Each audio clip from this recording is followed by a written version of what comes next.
Do you know what the most indestructible, long-lasting, and durable, nearly bulletproof part that GM has put on their trucks over the last 50 years and continues to function flawlessly to this day? The check engine light.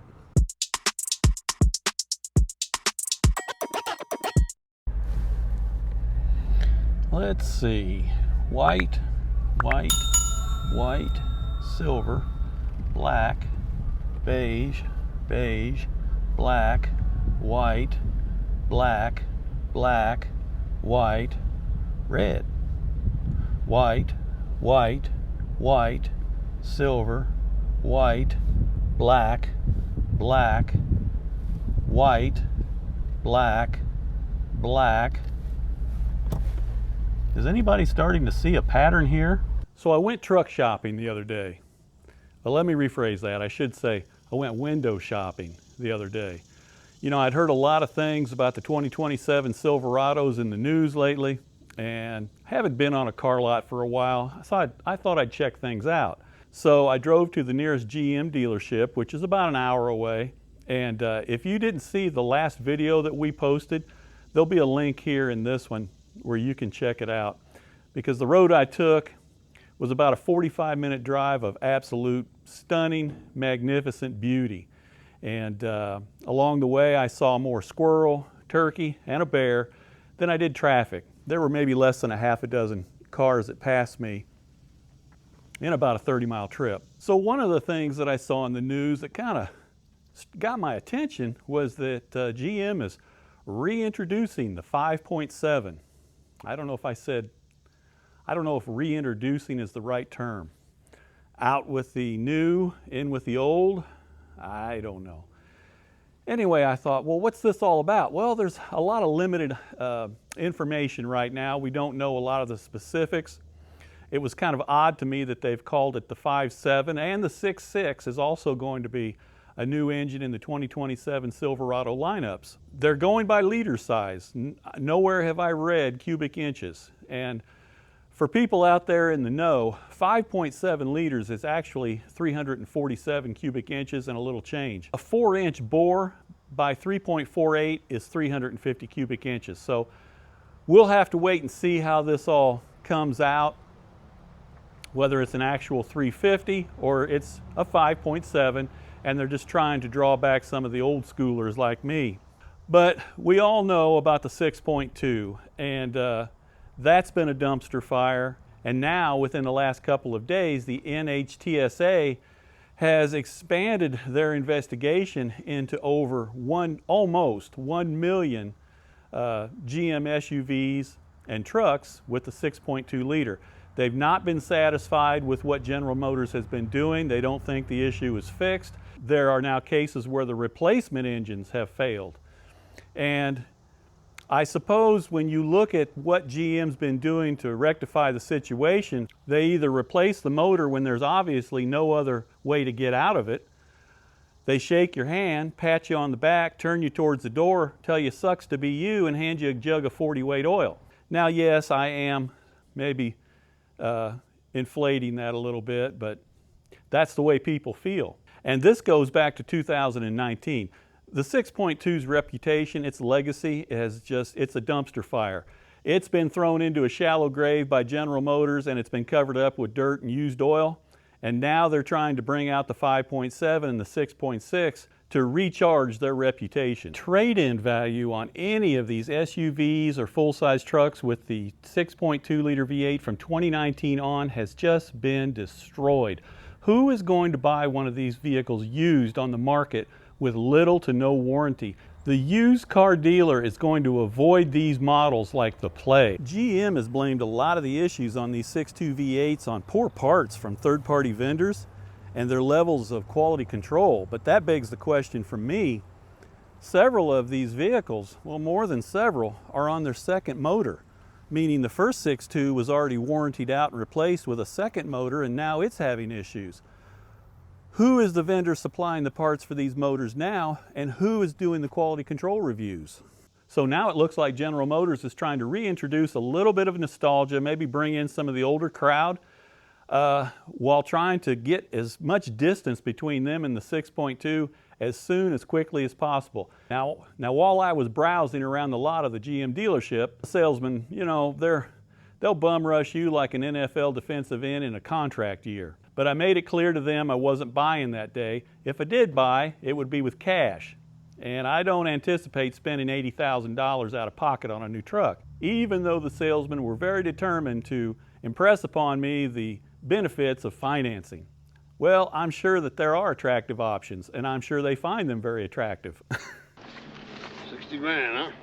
That's all it takes nowadays? It's kind of like a down payment, you know.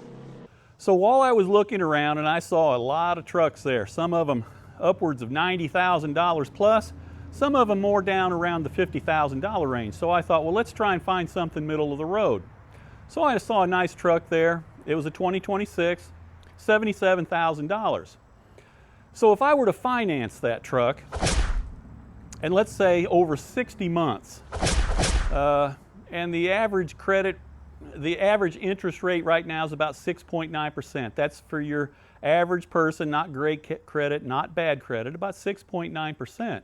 Well, at $77,000, you should be putting at least 10% down, so that'd be $7,700 down. Finance the rest. Over 60 months, your payment's going to be about $1,375 and some change, which the government doesn't make anymore, so I'll just even it out, $1,375 a month. Over the life of that 60 months, you're going to pay about $12,000 and a couple $100 and some more change that the government doesn't make in interest. So your total is going to be about $89,715, if my public education math is right. $89,715 over the life of that loan. Now, there's about 250 days in the year that we go to work. That's minus federal holidays, PTO, vacation, you know, whatever. We work about 250 days a year if we have a regular Monday to Friday job. That payment breaks down to $65 a day just to drive that truck to work and just to drive it back home. $65 a day. That's not counting gas. That's not counting your insurance, your license registration, your depreciation, your maintenance, just to get you to work to make a living, just to get you back to your house at night. $65. I could Uber in a real nice truck for that.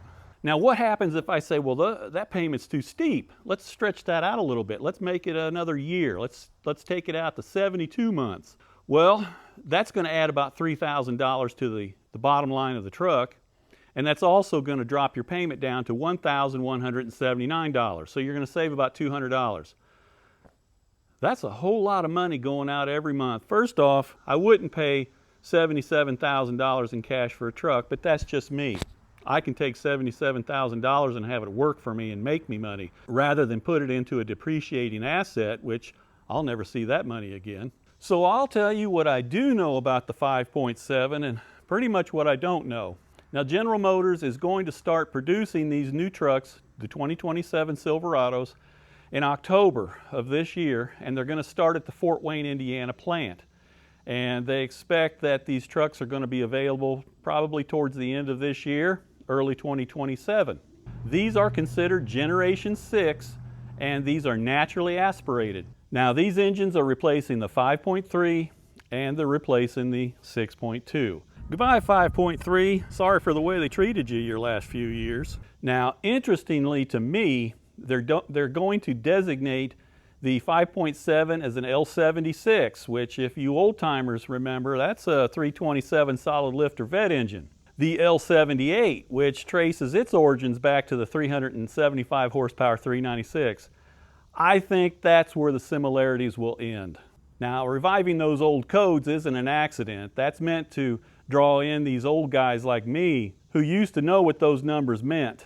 Now, General Motors has officially not yet released any numbers on horsepower, on torque, on payload, towing capacity, fuel mileage, any of those things. Now, the rumors currently floating around are that the 5.7 will be in the 380 to 400 horsepower range.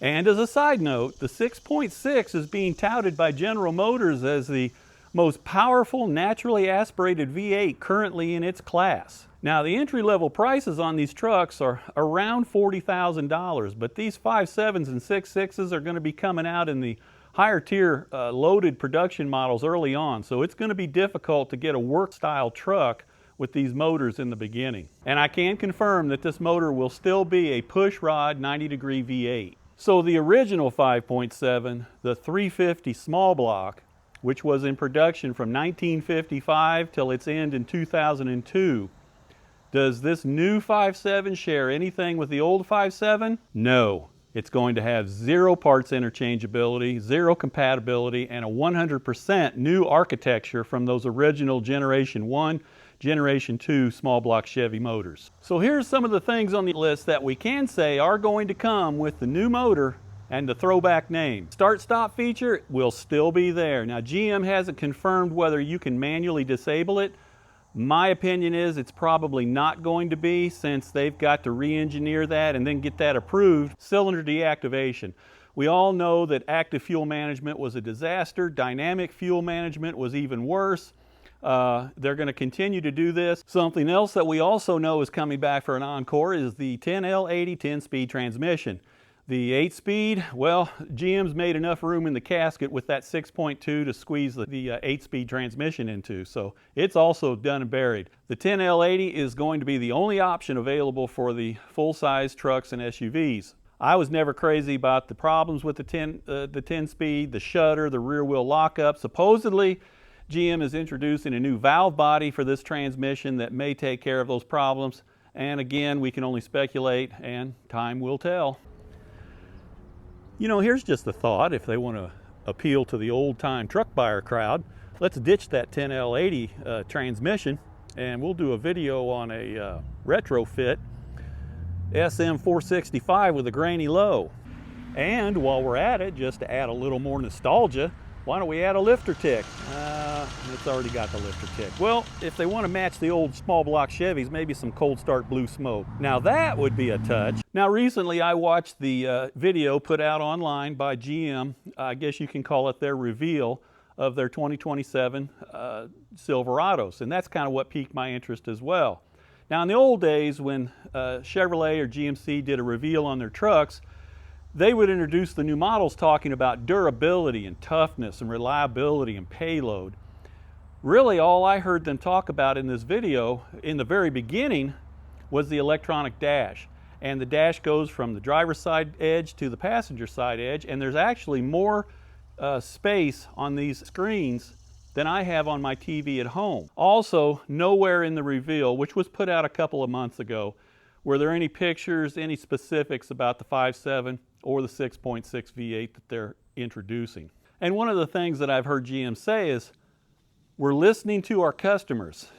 Well, I think what's actually going on is they're searching for newer customers, and some of their newer customers are their older customers like me. Now here's an interesting thing I didn't know until recently.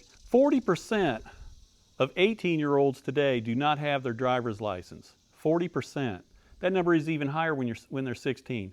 When I was 16 years old, it was a rite of passage. We could not wait until our 16th birthday to hop in mom and dad's car, take our learner's permit down to the DMV, pass the test, and get our own license. That was freedom.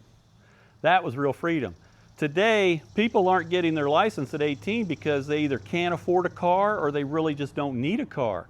And back then, you know, we were buying our way up. We started out with a second-hand or a third-hand old fishing car or a beat-up truck and got a better job, and we just kept going until we were able to afford something, if not new, nearly new.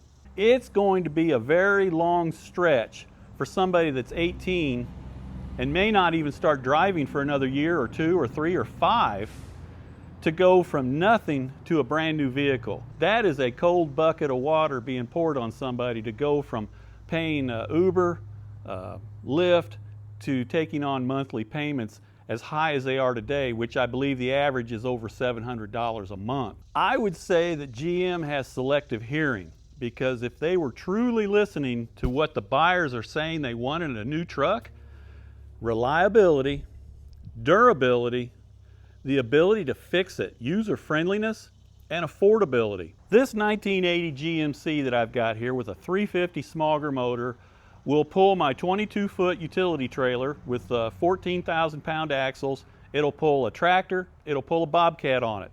It's maybe not the fastest at getting from A to B, but it will get the job done just as it did back in 1980. Now 400 horsepower is fine in the new vehicles. I can make 400 horsepower in this old truck for a lot less than $77,000, but that's another story altogether. I will give GM credit for this. All new car manufacturers, they are much safer. You know, we used to think of a 95 3/4 ton Chevy truck as indestructible in a car accident, and that's not true. When you look at the computerized crumple technology on these, the airbags, all the safety features, the cameras, versus the old ladder frame technology that we had in those trucks, there's no comparison. And that's an important feature that people care about. They also care about buttons and levers, not the LED touchscreens, which, if you didn't know, manufacturers do a lot of that because it's cheaper to make than to engineer levers and buttons, which will last a lot longer than the 15-year planned obsolescence of their new truck models. And to be fair, there's something that I had to realize too, that these new trucks are not designed with the same intent as the old trucks. Even though they have heavier payloads and towing capacities and higher horsepower motors, 3 out of 4 people never use their truck for towing. 3 out of 4 people never use their new truck for towing. 1/3 never even use the truck bed for hauling. And 70% of new truck owners will never take their truck off the concrete. The later model trucks from the last 20 years are just simply not used as the way the trucks from earlier generations are used. These are glorified grocery getters, they're sedans, they're about towners. They're much more comfortable and luxurious. And the irony is, they're not generally used the way GM markets them. Now, to be fair, there are truck owners out there that do want 400 horsepower and do off-road. And there are plenty of contractors out there who work their trucks every day and guys that tow and haul all the time. You are legitimate truck buyers. However, those truck buyers have become a minority. And what else has become a minority is the inexpensive truck. Now, will the 5.7 punch through? Yes, it'll ring a bell for a lot of the younger generation that want to feel nostalgic. And it's possible the 5.7 and the 6.6 are going to be beasts, and they will really rejuvenate General Motors sales. However, it should be said that 2026 forecasts about 1.5 million fewer auto sales than in 2016. The sales are dropping, and it can be argued that it's not just a glitch. With people taking longer to get their driver's license, fewer people buying cars these days, and more self-driving vehicles and ride-share options, it's likely that this isn't a glitch, that this is going to become the new normal. So I have owned GM cars and trucks my whole life, and I am rooting for General Motors. I'm not saying this is something similar to McDonald's putting under new management on the sign, where it's still McDonald's. Hopefully, GM recovers from this 6.2 fiasco, and these 5.7 and 6.6s are the beginning of something great, and so we shall see. Folks, that's all I've got for today. I hope you found this interesting. If you've got more information or insights, be sure to post them in the comments below. Anyway, thanks for watching, and from all of us here at American Outdoors, we'll see you again soon. Bye-bye. This concludes our broadcast day. Good night, and God bless America.